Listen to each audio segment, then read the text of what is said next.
Chers amis, chers chercheurs de Dieu, chers frères et sœurs dans le Christ, bienvenue à Lumière Dominicale, l'expression de notre foi, cadre de méditation, de réflexion et même, pourquoi pas, d'innovation dans la parole de Dieu comprise.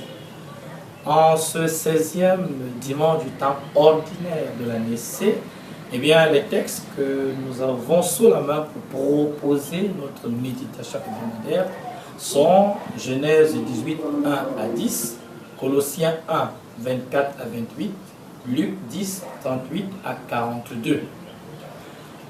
Quand on parcourt ces textes, une tendance se dégage, c'est le mot hospitalité avec son corollaire d'accueil.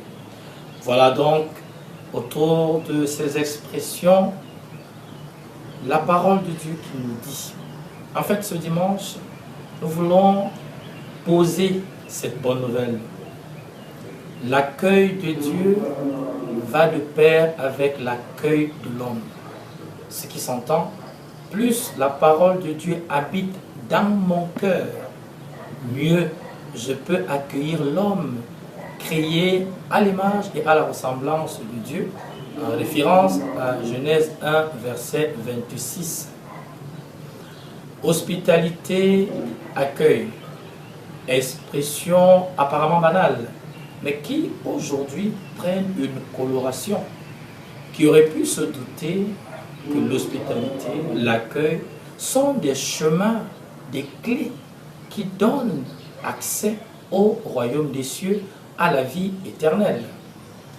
Qui peut se douter que l'hospitalité, geste d'ouverture ou de fermeture à l'humanité, nous obtient ou le ciel ou l'enfer?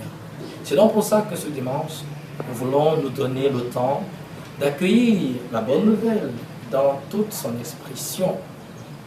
La première lecture extraite du livre de la Genèse, chapitre 18, 1 à 10, expose la rencontre d'Abraham, de son épouse Sarah, qui accueille 3 étrangers. Ils sont de passage et Abraham leur offre l'hospitalité en leur proposant à manger, évidemment à boire.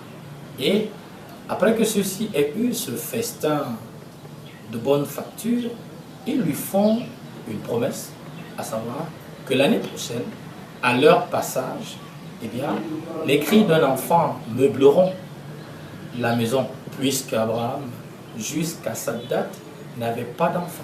Bonjour la stérilité, avec tout ce que cela comporte.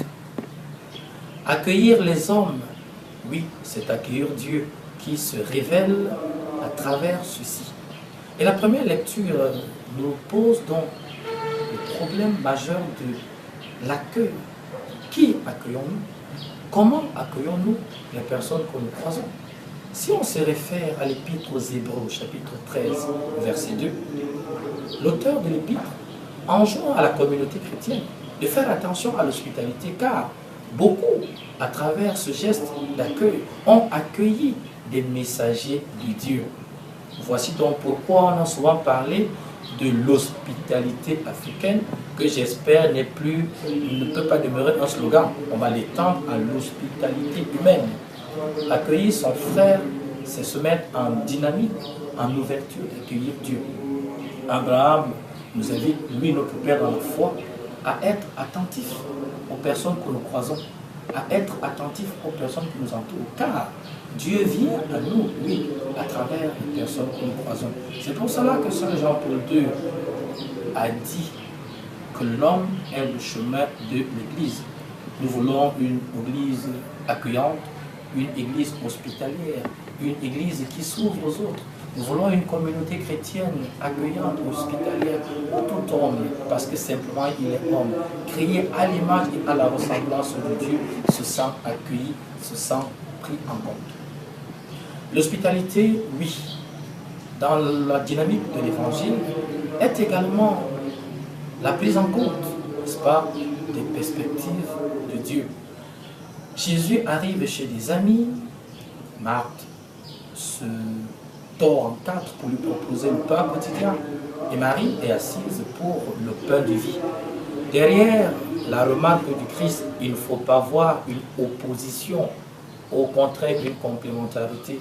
Nous avons besoin et du pain qui nourrit le corps et du pain qui nourrit l'esprit, davantage celui qui nourrit l'esprit. Jésus nous invite, bien sûr, c'est traditionnel, à mettre ensemble et la contemplation et l'action, l'un et l'autre, n'est-ce pas, tiennent la route. Les latins disaient, enfin, propos, ora et labora. Certains se reconnaîtront derrière cette devise-là. Disons que l'hospitalité est un signe d'appartenance au royaume des cieux. L'hospitalité vécue selon le cœur de Dieu, je tiens à le préciser, est un signe de celui-là, de celle-là qui marche vers le royaume des cieux. C'est un signe d'humanité, c'est un signe de notre appartenance à la grande famille des enfants de Dieu.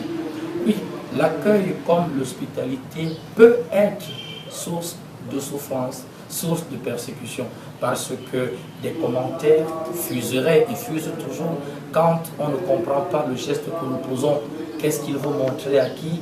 Qu'est-ce qu'il veut montrer à quoi? Il veut nous apprendre quoi? Quand simplement les incapables à l'hospitalité viennent nous cracher leur venin sur le visage. Mais il faut tenir, parce que justement Jésus a dit que ses disciples devraient porter leur croix, être hospitaliers jour après jour, jusqu'à ce que, n'est-ce pas, le Seigneur nous appelle à lui.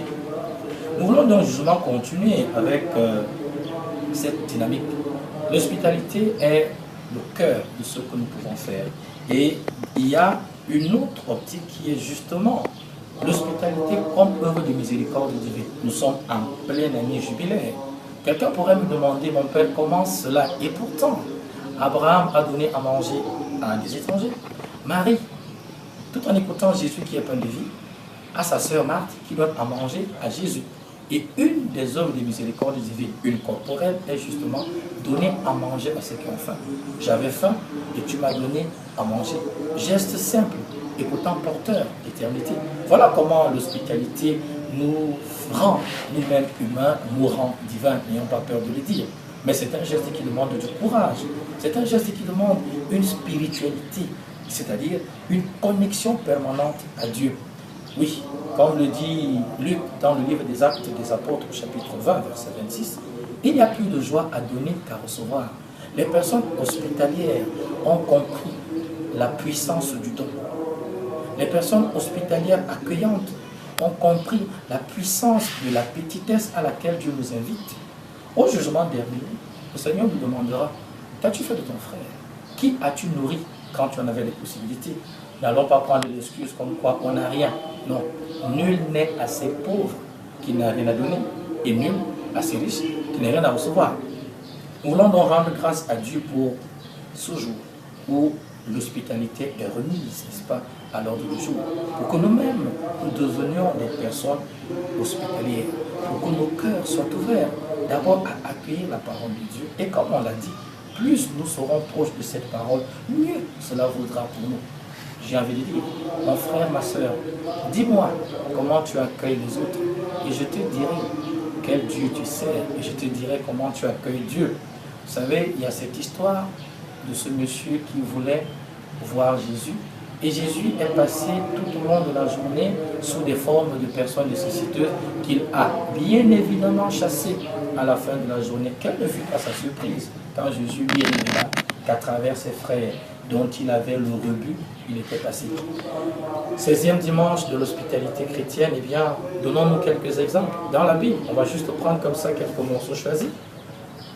Zachée, qui a accueilli Jésus, qui a accueilli la parole, est devenu un être neuf parce qu'il a offert sa vie à Dieu en accueillant, en étant désormais au service de ses frères, puisqu'il a remis plus qu'il en fallait à ceux qu'il avait spoliés plus tôt. L'officier Corneille, en accueillant Pierre, selon le livre des Actes des Apôtres, accueille également Dieu qui était déjà présent en sa vie. Donc, pour nous rappeler qu'il est important aujourd'hui de faire de nos maisons des lieux d'hospitalité, de nos quartiers des lieux d'hospitalité, de nos lieux de service, de nos marchés, bref, partout où nous nous trouvons. Car mieux j'accueille la parole de Dieu, mieux j'accueille l'homme. Également, si la parole de Dieu n'a pas de place dans ma vie autant pour moi, je ne pourrais pas être celui-là, celle-là, qui accueille véritablement les autres. Puisse le Seigneur aujourd'hui bénir toutes les personnes qui ont fait de l'hospitalité leur cheval de bataille, et que toutes les bénédictions que Dieu a disposées derrière l'hospitalité, derrière l'accueil, soient déversées en abondance sur les uns et sur les autres, et que ceux qui traînent encore le pas bien, rejoignez la grande famille des hospitaliers, hospitalières, rejoignez la grande famille de ceux et celles dont l'accueil de la parole et des autres est le secret du bonheur. Chers frères, chères sœurs, chers amis, chers chercheurs de Dieu, en te souhaitant une excellente semaine, je te confie à la grâce divine, que le sang de Jésus veille sur toi durant la semaine, et retrouvons-nous la semaine prochaine pour une autre aventure à la suite de notre Dieu qui nous aime. Bon dimanche.